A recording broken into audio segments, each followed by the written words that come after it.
নমস্কার বন্ধুরা, আজ আপনাদের নিয়ে যেতে চলেছি বাংলার নদিয়া জেলার অন্যতম প্রত্নস্থল মায়াপুর সংলগ্ন বামুনপুকুর গ্রামের বল্লাল সেনের ঢিবিতে। এই ঢিবির নিচে বল্লাল সেনের আমলে নির্মিত প্রাসাদ ছিল বলে অনুমান করা হয়। তবে বর্তমানে এটি পুরাকীর্তি সংরক্ষণ আইন অনুসারে এই অঞ্চল সংরক্ষিত করা হয়েছে।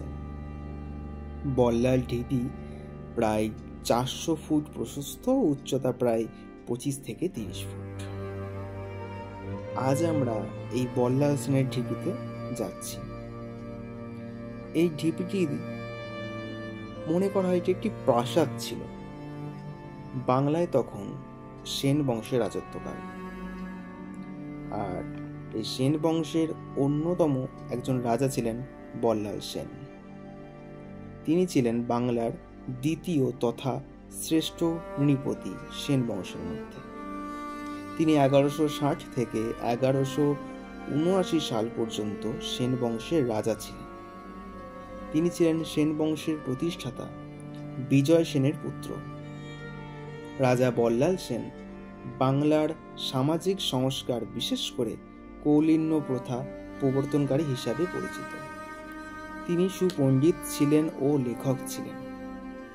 তাঁর লেখা দান সাগর ও অদ্ভুত সাগর একটি উল্লেখযোগ্য রচনা।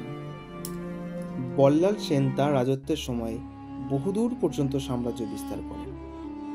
বরেন্দ্রভূমি, রাঢ়, বঙ্গ এবং মিথিলা তার অধীনস্থ ছিল। এখন যে ঢিবিটি আপনারা দেখতে পাবেন, সেই ঢিবিটি 1970-এর শেষের দিকে ভারতীয় পুরাতত্ত্ব দুটি ভাগে খনন কার্য সম্পন্ন করেছে। প্রথমটি 1982 থেকে 1983 খ্রিস্টাব্দ এবং দ্বিতীয়টি 1988 থেকে 1989 সাল পর্যন্ত। ইতিহাসবিদেরা এই ইটের তৈরি ইমারত দেখে ইমারতটি কিসের তা সঠিক কোনো সিদ্ধান্ত নিতে পারেন। ইতিহাসবিদ বা প্রত্নতাত্ত্বিকরা গবেষণা ও পরীক্ষা নিরীক্ষা করে জানতে পারেন যে নিচের অংশের অনেক পরে ইমারতের উপরের অংশটি নির্মাণ করা হয়। এই ঢিবির নিচে বল্লাল সেনের আমলে নির্মিত প্রাসাদ ছিল বলে মনে করা হয়। এখন আমরা দেখতে পাচ্ছি যে সেটা অনেক অনেক পুরনো ইটগুলো এবং ইটের তৈরি একটি ইমারত। জানা যায় না যেটা কি, বা এটি কি ছিল, আদৌ প্রাসাদ না মন্দির নাকি কোনো কিছু, আমরা সেটা জানতে পারি না, বা কোনো রকম কোনো ইতিহাস বইয়ে সেটি উল্লেখ করেনি। কিন্তু মনে করা হয় যে এটি একটি প্রাসাদ, যার নিচের অংশটা আপনাদের দেখাবো। নিচের অংশের ইটগুলো কিন্তু ওপরের অংশের ইটের থেকে পুরনো। সেটা ইটের যে পার্থক্য, বা বলা যেতে পারে ইটের যে সাইজ, সেখান থেকে অনুমান করা যায়। নিচের ইটগুলি কিন্তু অনেকটা নোনা ধরা, অনেকটা পাতলা এবং কিছুটা ভঙ্গুর হয়ে গেছে, কিন্তু ওপরের ইটগুলি সেই তুলনায় অনেকটা সুঠম এবং পরিষ্কার পরিচ্ছন্ন। একের পরই একটা থরে থরে থরে থরে ইট সাজিয়ে আর চুন সুরকির গাঁথনি করে বানানো হয়েছিল এই ইমারতটিকে। এখন আমরা চারিদিকে ঘুরে সেই ইমারতটি দেখব। এটি বর্তমানে ইমারতের উপরের অংশ। এখন আমরা যাচ্ছি ইমারতের নিচের অংশে। এই সিঁড়িটা দিয়ে আমরা ইমারতের নিচের অংশে প্রবেশ করলাম।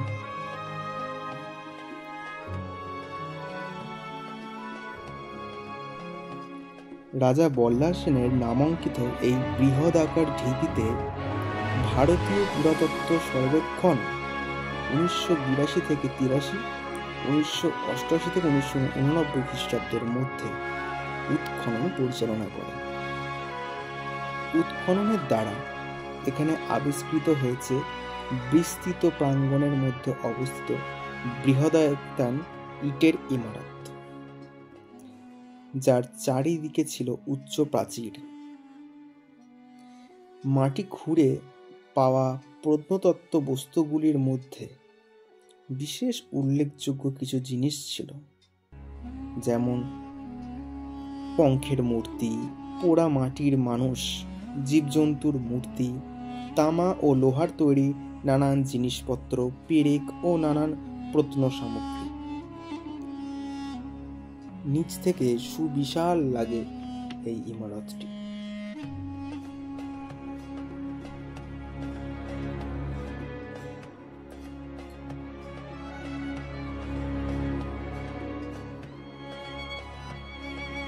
এটি ইমারতের পিছনের অংশটা।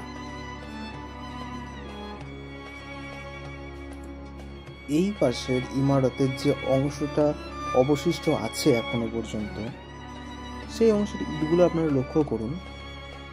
ইটগুলো কিন্তু অনেকটা পুরনো, যেটি ইমারতের শুরুতে আমরা দেখতে পেয়েছি তার তুলনায়। এবং এই ইটের সাইজগুলো কিন্তু অনেকটা পাতলা, বাংলা ইট বলা হয় এগুলোকে।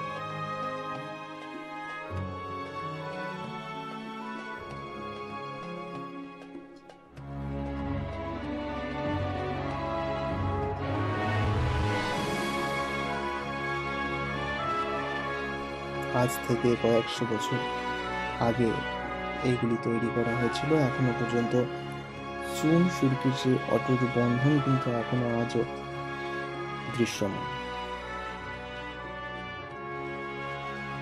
এবং আপনারা দেখুন কতটা ইটের পুঙ্খানুপুঙ্খ নিপুণতা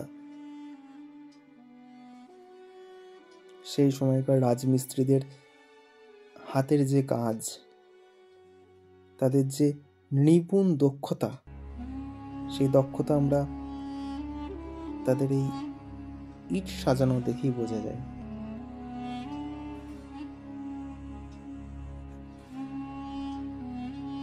এই দিকটাতে হয়তো কিছু পিলার মতো ছিল, পরপরে 1 2 3 4 5 করে গোল গোল রাউন্ড ভাবে সাজানো ছিল কিছু।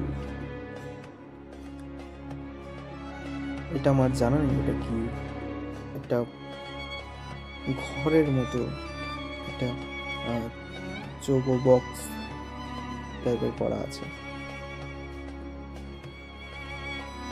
এই নিচের দিকটায় আরেকটি জায়গায় থরে থরে ইট কিন্তু সাজানো আছে।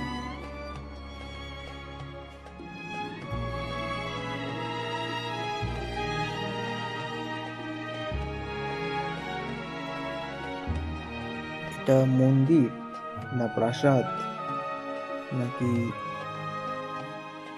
অন্য কিছু, সেটা কিন্তু সঠিকভাবে ইতিহাসবিদরা বলতে পারেন না।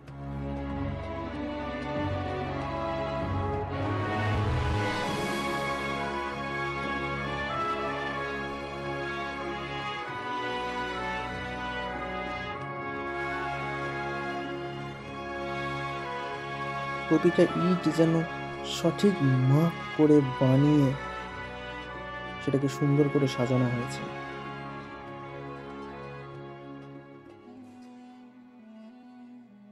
এটা ঢিপির একটা সাইডের দিক। আস্তে আস্তে এগিয়ে যাওয়ার পরে আমরা দেখতে পাবো একটি দেওয়াল, বা বলা যেতে পারে একাধিক দেওয়াল। এবং আপনারা লক্ষ্য করবেন যে দেওয়ালে যে ইটগুলি সাজানো হয়েছে বা যে হাতের কাজটা করা হয়েছে দেওয়ালের এই কোণাগুলো এখনো পর্যন্ত এতটা নিখুঁত, বা সেই সময় যে এতটা নিখুঁতভাবে বানানো গেছে এবং আজ পর্যন্ত এখনো পর্যন্ত সেটা অটুট, এটা দেখি অবাক লাগে।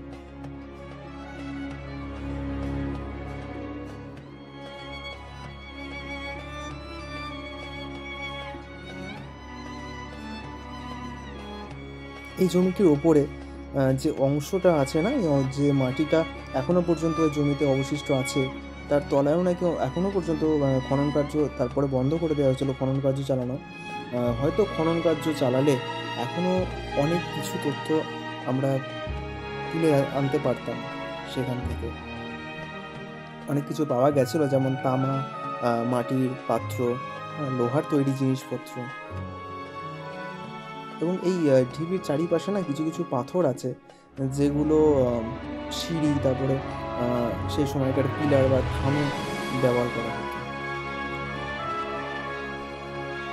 তো যাই হোক, ভিডিওটি কেমন লাগলো জানাবেন, আর পরবর্তী ভিডিওর জন্য চ্যানেলটি সাবস্ক্রাইব করে রাখান এবং লাইক কমেন্ট করে জানাবেন ভিডিওটি কেমন লাগলো।